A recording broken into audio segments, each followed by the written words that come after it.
Bentrovati al meteo.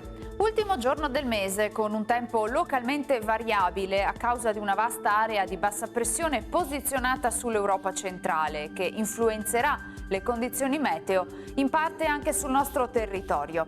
Vediamo la situazione nel dettaglio. Sul Veneto la grafica di martedì 31 agosto evidenzia schiarite più significative sulla pianura, alternate ad annuvolamenti irregolari.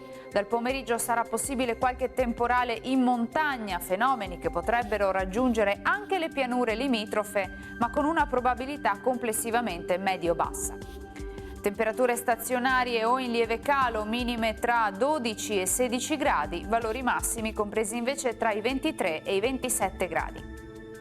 Ci spostiamo ora sul Friuli Venezia Giulia, dove avremo la stessa situazione con qualche acquazzone nelle ore pomeridiane sui rilievi, altrove invece sarà più asciutto.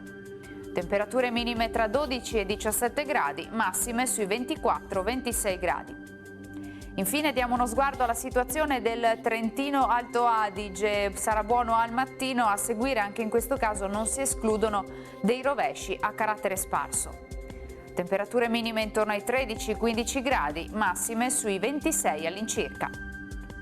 Dal meteo di Antena 3 per ora è tutto. Grazie per l'attenzione, arrivederci al prossimo aggiornamento.